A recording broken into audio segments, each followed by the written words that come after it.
Edi Rama dhe Sali Berisha dakordsohen edhe një herë tjetër, këtë herë se BEP janë bërë gjyqtarët dhe prokurorët që kërkojnë rritjen e pagave. Një ditë më parë ishte kryeministri Rama ai i cili telendisi gjyqtarët e kushtetueses që kërkonin rritjen e pagës me 700 euro plus. Ditën e sotme Berisha bëri të njëjtën gjë. Në konferencën përshtyp nga Selia Blu, Berisha deklaroi se aktualisht pagat e gjyqtarëve dhe prokurorëve në Shqipëri janë ndër më të lartat në rajon dhe të krahasueshme me ato të disa vendeve të Bashkimit Evropian. Prokurorët dhe gjykatësit në Shqipëri paguhen më shumë se kolegët e tyre në Ballkan dhe njësoj me disa vende të Europës. Nuk ka gjë më absurde. Kjo u ka rritur vetëm oreksin, jo ndershmërinë. Nëse gjeni një qytetar që thotë se procesi gjyqësor i ecën pa rishfet urdhroni, sot rishfeti ka marrë përmasat më gjigande në historinë e shtetit, u shpreh Berisha. Duke ju rikthyer të kaluarës, ai përmendi edhe pse pa emra, raste që janë lidhur me emrimet dhe transferimet në sistemin e drejtësisë, që sipas janë thelbi i shkatrimit të këtij sistemi. Por edhe pse jo konkrete, deklaratat e Berishës të çojnë tek Bamir Topi dhe Kreshnik Spahiu, për të cilët Berisha thotë se janë përmendur edhe në një raport investigativ të Komisionit Evropian me akuza për korrupsion të lartë. Duke kaluar në shifra, Berisha thotë se ata merrnin nga 150 deri në 300.000 euro për këto raste.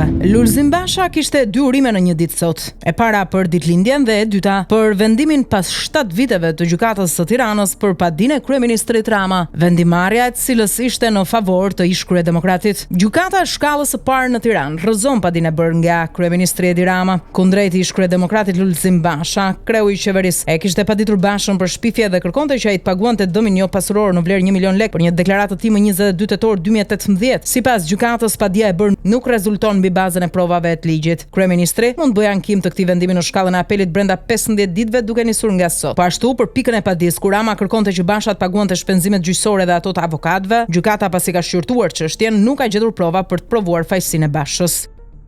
Mirë po nuk vonoi shumë dhe për këtë lajm reagoi vetë kryeministri Edi Rama. Siç bëri një ditë më parë me gjykatën kushtetuese, sot Rama ju turr me sulmin e tij gjykatës së Tiranës. Duket se kreu i qeverisë, edhe pse fitoi mandatin e 4, nuk qen nga e qyqet, pasi duket se i ka shpallur luftë drejtësisë dhe i ka marrë mbar institucionet e saj. Gjykata e shkallës së parë Tiranë sot ka hedhur poshtë padinë time për shpifje ndaj Lulit në vitin 2018, për të cilën gjykatëses janë dashur 7 vjet që të dalë në konkluzion. Pra sipas gjykatëses, Luli s'ka shpifur përderisa shpifja më ka larguar mua dot nga detyra. Tani që ky arsyetim nuk ka dalë nga ndonjë libër humoristik, po nga një gjykatë dhe që arsyetuesi nuk është autori i ushtarit të mirë shvejk, po një gjykatëse që paguhet më shumë se sa një mësuese apo një mjeke nga taksat e shqiptarëve, ky është një fakt për të qarë as pak për të qeshur. Kur mendon pastaj edhe që kjo gjykatëse i përket unionit që kërkon rritje page 700 euro nga gjykata kushtetuese, qarja bëhet vajtim. Ndërsa po ti shtosh pastaj kësaj ngjarje satirike gjyqësore dyshimin se si mund t'i vej halli të drejtës së njerëzve për çështje më të rëndësishme në duart e një gjykatëse të tillë, atëherë të vjen të pyesësh, a do zgjohet nga gjumi qeveria e gjyqësorit me këshilltarët e inspektorët e lartë dhe qendra punonjësit të administratës së saj të aq mirë paguar për t'i kaluar në filtrin e përgjegjësisë së lartë publike bëmat dhe gjëmat me të cilat përballet e drejta e njerëzve të zakonshëm në sallat e gjyqeve? Në duke kjo është një pyetje bazike dhe shumë e mirë në fakt që i shërben qytetarëve që zvarriten prej vitesh dhe nuk gjejnë dot drejtësi. Po çështja është se kjo nënkupton, ndoshta e kemi edhe gabim, që kryeministri po kërkon edhe pushtetin e drejtësisë pasi të tjerët i ka të gjithë.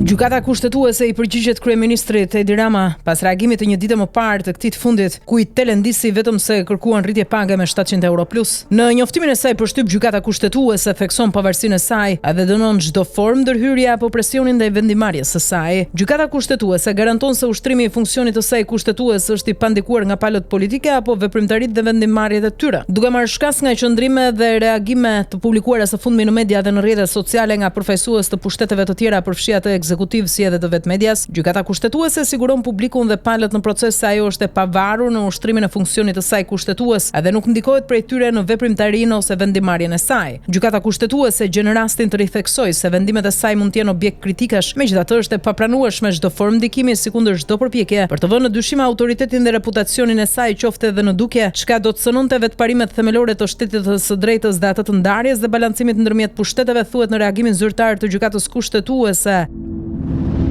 Sikurse pamfleti e lajmëroi që më datë 7 qershor, Edi Rama është nisur drejt Shteteve të Bashkuara të Amerikës për të marrë pjesë në dasmën e Alex Soros, që mbahet më datë 14 qershor, ndaj dhe festimet e socialistëve për 34 vitet e partisë do të spostohen kur Rama të kthehet nga SBA. Sa të mbaroj dasmën dhe do të vijë, se nuk është se ka gjën tjetër pasi nuk pritet asnjë takim me administratën Trump, të paktën kështu thon burime jo zyrtare. Sot Partia Socialiste shënoi 34 vjetorin e krimit të saj ndaj dhe kryeministri e Kryes Socialisti Edi Rama para se të nisej në SBA, u përcolli një mesazh të vetëve. Mirëmëngjes, dhe me këtë simbol të flamurit të socialistëve progresistëve shqiptar që në këtë 34 vjetor të valvitjes së tij është ngjitur më lart se asnjëherë, fal 856.177 zemrave, të cilat u bën bashkë për Shqipërinë 2030 në Bashkimin Evropian. Ju uroj gëzuar ditëlindjen e Partisë Socialiste të gjithë anëtarëve të familjes sonë të madhe politike, si edhe një ditë mbar të gjithë të tjerëve pa përjashtim, shkroi sot Rama në rrjetet sociale që në pikë të mëngjesit.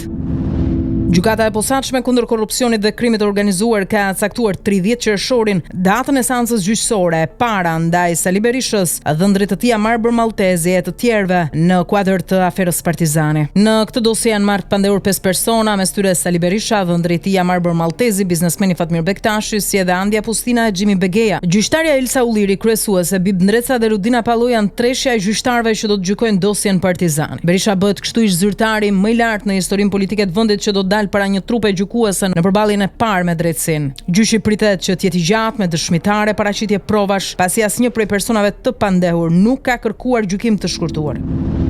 Gjykata e posaçme kundër korrupsionit dhe krimit të organizuar ka pushuar padim për shpifje që juristi Romeo Kara kishte bërë ndaj deputetes së Partisë së Lirisë Monika Kryemadhi. Në seancën e kaluar, gjykata e posaçme deklaroi se nëse palët arrinin ta zgjidhnin çështjen me marrëveshje, të mos paraqiteshin ditën e sotme dhe kështu padia pushohej. Dhe në fakt kjo ndodhi. Duket se juristi dhe Kryemadhi kanë arritur ujdin mes tyre për t'u pajtuar. Juristi e paditi Kryemadhin për shpifje pas një deklarate të bërë nga kjo e fundit në një studio televizive ku tha se Romeo Kara ishte paguar për të bërë kallëzimin ndaj ish-presidentit Ilir Meta.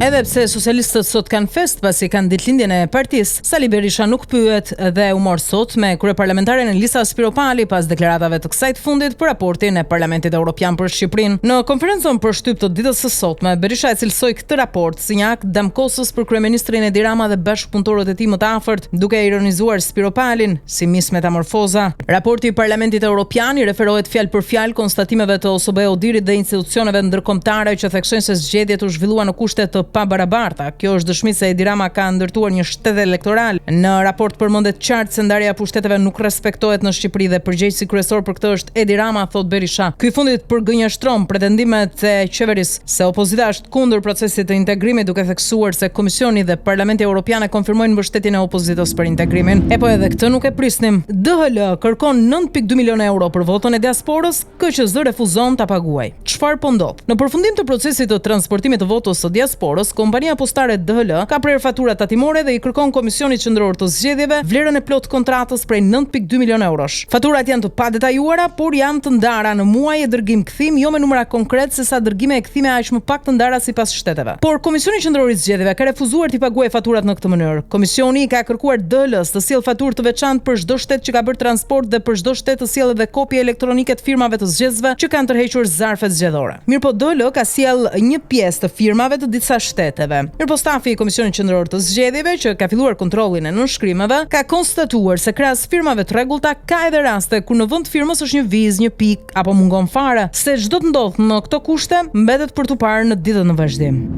Në gjykatën e posaçme të apelit vjoj sot rigjykimi për kopshtarin e kompleksit Golden në Shijak Festim Veçdili, i akuzuar si pjesë e grupit që organizoi rrëmbell dhe zhduku pa gjurmë trupin e Young Prengës më 17 janar 2020, ngjarje që tronditi aso kohë opinionin publik. E gjitha kjo ndodhi si shenjakmarrje për vjedhjen e një sasie kokaine nga vllai i viktimës në Angli. Mirpo avokati i tij, Ilir Murati, kërkoi sot që të shihen pamjet e kamerave të sigurisë së kompleksit që bën edhe zbulimin e krimit. Kemi konstatuar një gabim të organit procedurës në interpretimin e pamjeve filmike, tha ai. Madje Murati hodhi akuza edhe në drejtim të spakut për interpretim të pasakt të pamjeve filmike të sigurisë. Mirpo nga ana tjetër, prokuroria e posaçme këmbgul se Veçdili ka pasur rol aktiv dhe të qëllimshëm në veprimet pas rrëmbimit. I pandehuri ka nxjerr trupin nga makina dhe e ka mbështjellë me qese të zeza. Nga provat tona rezulton se është larguar nga kompleksi dhe më pas është kthyer për të vijuar veprimet, deklaruan përfaqësuesit e prokurorisë posaçme në sallën e gjyqit. Nga ana tjetër mësohet se është shoqëruar për të marrë në pyetje edhe i dyshuari tjetër për ngjarjen Aldo Majnishta në cilësinë e dëshmitarit. Ndërkohë procesi gjyqësor mbetet i hapur, ndërsa trupi gjykues pritet të vendosë mbi vlefshmërinë e provave dhe përgjegjësinë e Veçdilit në këtë ngjarje të rëndë që tronditi opinionin publik. Një skandal serioz me implikime direkte mbi sigurinë ushqimore në vend ka dalë në dritë përmes një denoncimi publik nga një qytetar shqiptar. Denoncimi i publikuar në redaksinë e Jeta është Qef Albania flet për një produkt të kompanisë Hako, konkretisht një sallami paketuar i blerë në supermarket dhe i ruajtur në frigorifer, i cili pas një jave ka rezultuar me përbërje të papranueshme dhe shqetësuese për konsum njerëzor. Qytetari tregon se në momentin që ka hapur produktin për ta serviruar në tryezën familjare është përballur me një masë të bardhë të çuditshme mbi sipërfaqe, të ngjashme me sytha bimore. Ai thekson se produkti ishte ende në afat dhe i ruajtur në kushte të sakta, por ajo që ka gjetur përbrenda është gjithçka përveç një produkti të denjë për konsum. Pamfletit i është dashur të verifikojë me burimet fushës së sigurisë ushqimore, të cilat sqarojnë se një reagim i tillë mund të jetë pasojë e një procesi fermentimi të deformuar, ndotje të brendshme ose mungesë totale steriliteti në linjën e prodhimit. Në çdo rast është rrezik për shëndetin e qytetarit dhe një shkelje direkte e standardeve të lejuara në përpunimin e mishit. Skandali bëhet edhe më i rëndë për faktin se as kompania Hako dhe as autoriteti kombëtar i ushqimit nuk kanë reaguar me deklaratë publike apo mas të menjëhershme për hetim. Institucionet që duhet mbrojnë qytetarin si gjithmonë janë në gjumë ose në shërbim të atyre që duhet mos preken.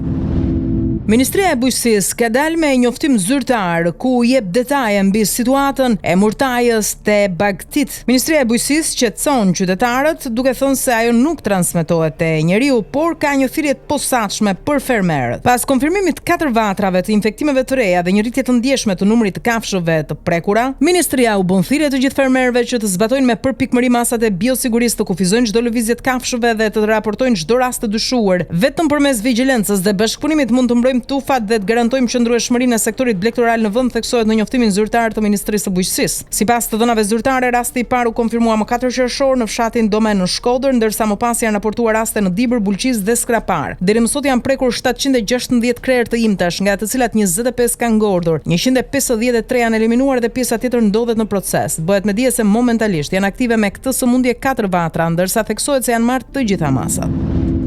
Ditën e sotme Kosova kujton 26 vjetorin e hyrjes së trupave të NATO-s, duke shënuar kështu edhe për vjetorin e çlirimit të saj. Në mesazhin e posaçëm për këtë ditë, presidentja e vendit Vjosa Osmani tha se luftëtarët e kthyen tmerrin në guxim. Në atë ditë historike ata sollën dritë pas një errësire të gjatë dhe bën lirinë realitet. Kosova e lirë, e pavarur, demokratike, e përjetshme, sepse përjetësinë ja dhanë dëshmorët e martirët e lirisë. Në këtë ditë, 26 vjet më parë, mbi tokën e digur të Kosovës zbarkoi shpresa 50.000 ushtarë të NATO-s në vendin tonë të stërvuajtur, duke kontribuar në shlirimin e një populli që ishte shtypur me shekuj, mbi 1 milion shqiptar u kthyen në shtëpitë e tyre. Pavarësisht përpjekjeve të armiqve të Kosovës për ta ndryshuar historinë, një histori e shkruar me gjak nuk mund të ndryshohet as fshihet nga gënjeshtra të shkruara me laps, thekson Osmani. Edhe presidenti i Shqipërisë Bajram Bega i uroi Kosovën për ditën e çlirimit të saj. Ai premton se Shqipëria do të jetë gjithnjë krah Kosovës, gëzuar ditën e çlirimit të Kosovës. Shqipëria do të jetë gjithnjë në krah të Kosovës, besim plot në të ardhmen e përbashkët europiane, thekson presidenti i Shqipërisë në mesazhin e tij. Në vijim Bega i shton se ndërhyrja e NATO-s ndaloi masakrat njerëzore dhe spastrimin etnik kundër popullsisë civile që po ndodhte në zemër të Europës, duke e cilësuar si një nga momentet më të rëndësishme të ndërgjegjes ndërkombëtare për t'i dhënë fund një prej faqeve më të errta të historisë moderne. Bega i nderon po ashtu luftën heroike të ushtrisë çlirimtare të Kosovës dhe shpreh mirënjohjen ndaj aleatëve dhe partnerëve ndërkombëtar që kontribuan në çlirimin dhe ndërtimin e shtetit të Kosovës.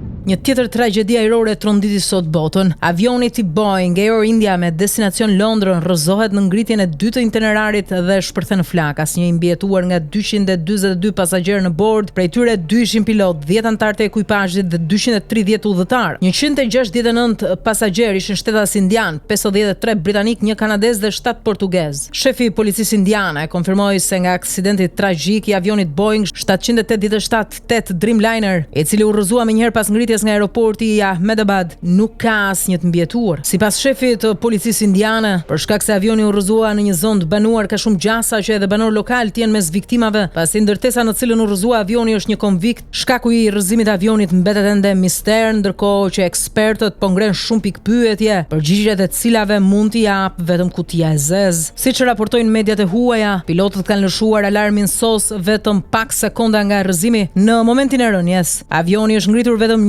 190 metra nga pista. Ndërkohë, Shtetet e Bashkuara të Amerikës deklaruan sot se janë gati të dërgojnë një ekip kërkim shpëtimi për tragjedinë ajrore në Indi.